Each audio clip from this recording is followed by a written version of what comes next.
A woman insisted I let her cut in line because I have more important things to do than these people. When I refused, she screamed, "This is horrible customer service," and demanded to speak to the manager. I calmly replied, "Funny, since I am the manager and we don't reward entitlement here. I manage a coffee shop in downtown Chicago. It's a bustling place, especially during the morning rush. Regulars come in for their daily caffeine fix, and we pride ourselves on quick service and a friendly atmosphere." One Monday morning, the line was particularly long. People were waiting patiently, chatting among themselves. I was behind the counter, helping my team keep up with the orders. Suddenly, a woman in a designer suit and heels walked in. She bypassed the entire line and came straight to the counter. "I need a large latte, extra hot, no foam," she said, placing her order as if the line didn't exist. "Ma'am, there's a line," I replied, gesturing to the customers waiting. She looked at me, annoyed. "I have more important things to do than these people.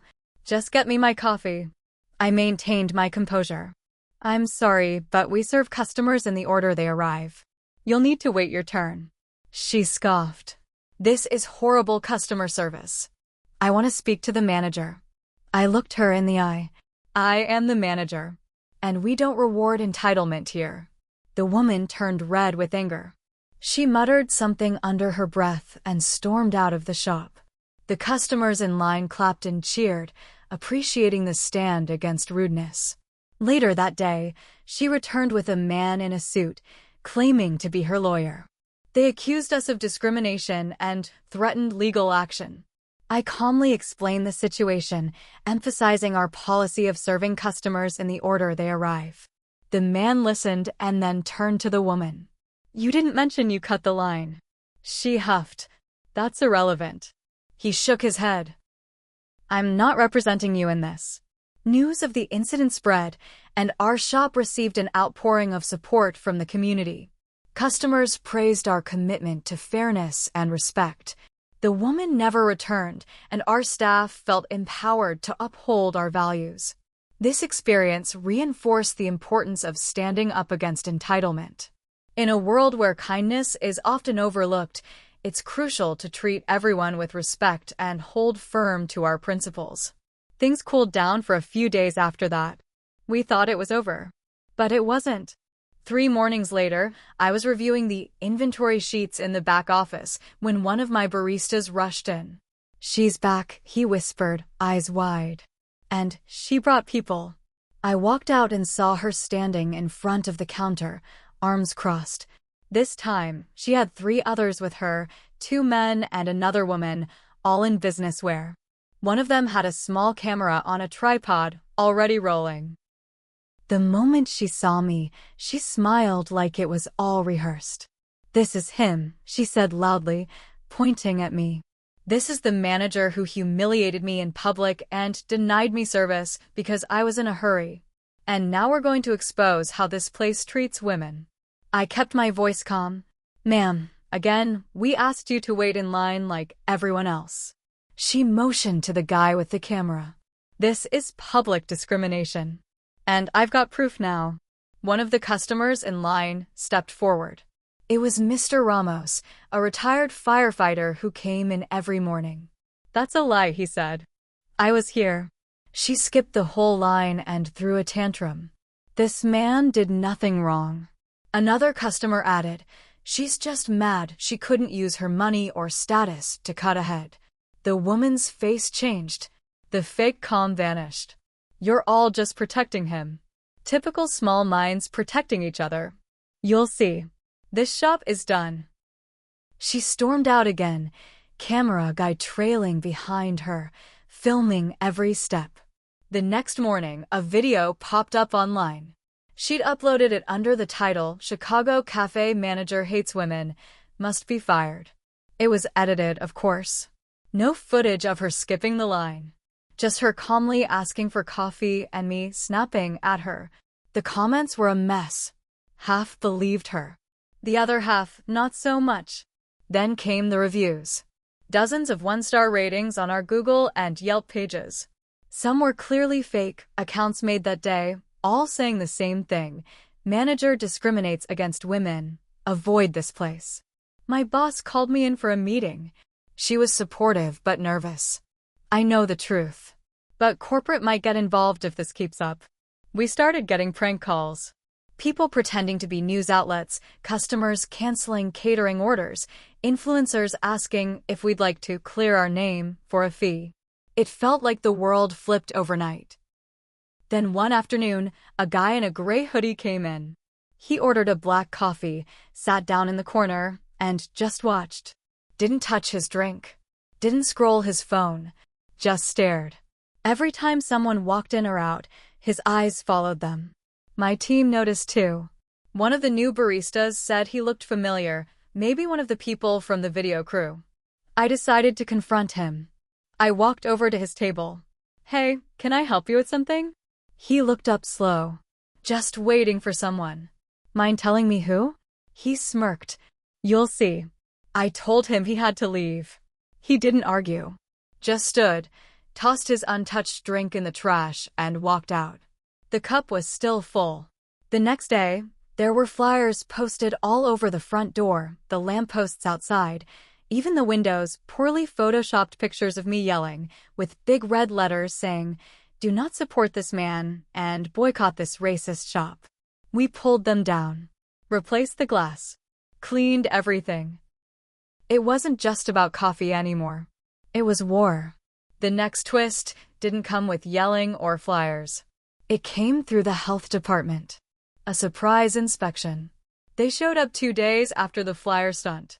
2 men with clipboards and serious faces walked in just after the morning rush. One flashed a badge and asked to speak to the manager. I wiped my hands on a towel and led them to the back. They didn't waste time. "We received a complaint that your milk storage temperature is unsafe," one of them said. "And that expired products are being used." My heart thudded. That was serious. I pulled out the logs, showed them the walk-in cooler readings, the expiration labels. Everything was up to code. Everything was clean. I even let them open whatever they wanted. They poked around for an hour, checked temperatures, took pictures. Finally, they said there was nothing to report. I asked who filed the complaint. They said it was anonymous. Of course it was. Later that evening, I noticed the same guy in the gray hoodie across the street. This time, he wasn't alone. The woman from before was standing next to him, talking fast, waving her hands. He was holding his phone sideways like he was filming. I walked outside. Didn't say anything, just stood there, arms folded, staring at them. She looked up, saw me, and smiled. But it wasn't friendly. She waved like we were old friends. The guy stopped filming.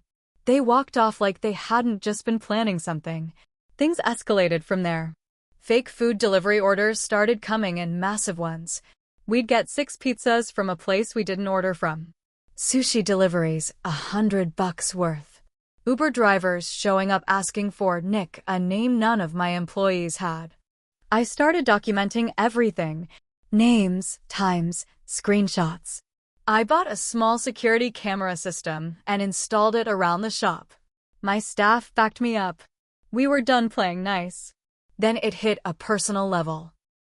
One night, I got home from a late shift and saw something weird near my apartment door. A little brown envelope taped to it. No postage. No name. I opened it. Inside was a printed screenshot from the video she posted, circled in red with the words "Still think this is over," scribbled in black marker. I checked every corner of my hallway before stepping back inside. I reported it to the police. They said unless there was a direct threat, there wasn't much they could do. I asked about harassment. They said to keep a log. So I did. The next day at the cafe, an envelope was waiting at the register. It was addressed to the manager. Inside was a single photo, one of me sitting inside my car from earlier that week. Same clothes. Same spot. Taken from behind.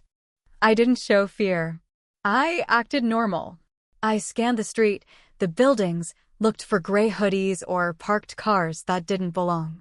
Still showed up every day. Still opened the shop on time. But now my hands stayed near my phone. I started parking somewhere new every night. Took different routes home. My staff noticed too. We kept the doors locked after a certain hour. No more leaving the back open for deliveries. One of my regulars, a woman named Carla, said she recognized the entitled woman from somewhere. She worked in PR, said she saw her at a networking event last year. Said her name might be Ashley or something similar, couldn't remember exactly. I asked her to think harder. Any company name. Anything. She messaged me a few days later. Send a link to a boutique PR firm in the city. One of the bios matched her face. Her name was Aria S. I finally had something real. I didn't post anything. Didn't confront her. But I printed that bio, her photo, the company name, and added it to the growing folder I'd started keeping at home. That night, I got another delivery I didn't order. But this one wasn't food. It was a single dead fish in a takeout container. No name. No receipt. Just a napkin underneath with the words, "You won't win." And for the first time, I started to think, maybe she really believed this was more than just coffee. I didn't sleep that night. I sat on my couch with the dead fish, still in the takeout box on the counter. I couldn't shake it off anymore. This wasn't just about ego or a stupid coffee. Aria had made this into something bigger. A twisted game. And the only rule was to make me break. I called Carla the next morning. She agreed to help. Carla had a few connections in local media. She wasn't sure how far it would go, but she said if I had real proof of harassment, there might be a way to tell my side. Not through a dramatic internet post, not with revenge, just the facts. The footage, the deliveries, the threats. I sent her everything, every camera recording, every note, every photo. She called me a few days later. A producer from a local station was interested. Not in a flashy piece, but something real. Targeted harassment of small businesses. A smear campaign that crossed the line. They aired it on a Thursday evening. It wasn't flashy, but it hit hard. They didn't use Aria's full name, but they showed the photos. Blurred, but still obvious to anyone who'd seen the viral video she posted. They showed our real security footage. Her skipping the line. Her yelling. Her smirking with that guy in the hoodie. The delivery logs. The takeout box. They even included the letter I found on my door. People started seeing the truth. The same night the piece aired, Aria's video was taken down from her social media. Her Instagram went private. The video guy's YouTube page disappeared. But that didn't mean it was over. The next morning, someone had thrown a rock through the front window of the shop. We were closed for the day anyway, cleaning up the mess. I checked the footage again. Same hoodie. Same slow walk away from the camera. But now it didn't matter if I had proof. The city had seen it.